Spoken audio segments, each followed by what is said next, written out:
dolar besok pagi itu menentukan kemungkinan politik berikutnya tuh. Tetapi sekali lagi kita perlu meyakinkan bahwa keadaan ekonomi betul-betul sulit.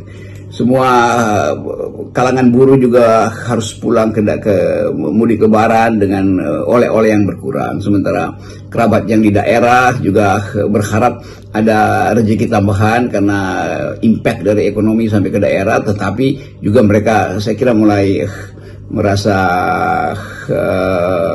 beban itu akan tiba di daerah. Jadi saling menganggap bahwa kita bisa saling membantu, betul, tapi pada saat sama juga saling menganggap bahwa kesulitan akan sama-sama makin membuat kita tidak bisa saling membantu. Karena membantu itu artinya karena ada yang berlebihan, maka membantu yang kurang. Tapi kalau dua belah pihak berkekurangan, itu artinya saling ngomel. Dan kemarahan-kemarahan dari ngomel itu bisa tumbuh menjadi unjuk rasa. Unjuk rasa bisa menjadi social unrest. Social unrest bisa menyebabkan konflik elit itu menajam. Tetapi itu konsekuensi. Dan tetap saya kira kalau saya membaca bagaimana para diplomat asing itu melihat Jakarta, itu ada kesulitan karena mereka mungkin menuntut atau mereka menganggap bahwa tuntutan adili Jokowi itu tetap ada di dalam otak masyarakat Indonesia. Tuh mau dibilang itu rekayasa nggak direkayasa, itu udah ada di situ tuh. Nah, bagaimana misalnya kita lihat itu dalam 2 minggu ke depan itu setelah Lebaran misalnya,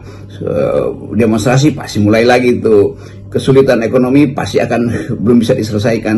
Nah, Presiden Prabowo benar bahwa dia harus tenangkan keadaan, dan ASN terutama tuh sudah bisa mungkin dibujuk untuk sabar karena nanti para honorer akan diangkat.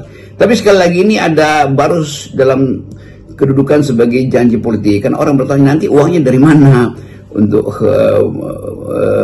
bukan sekedar untuk membujuk rakyat, tapi memperlihatkan komitmen dari presiden terhadap pemihakan ekonomi rakyat tuh. Jadi sekali lagi ini soal daya beli yang drop, dan karena itu harus dipulihkan dengan kehadiran Dasko di DPR, itu pasar sedikit tenang. Tapi sekali lagi buat jangka panjang itu ada persoalannya, itu di dalam kabinet ada unsur-unsur pemerintahan lama, terutama yang merasa bahwa publik merasa bahwa kok Pak Prabowo masih dikendalikan oleh Pak Jokowi. Nah, ini urusan ya sebetulnya urusan personal antara Pak Prabowo dan Pak Jokowi. Kita nggak tahu apa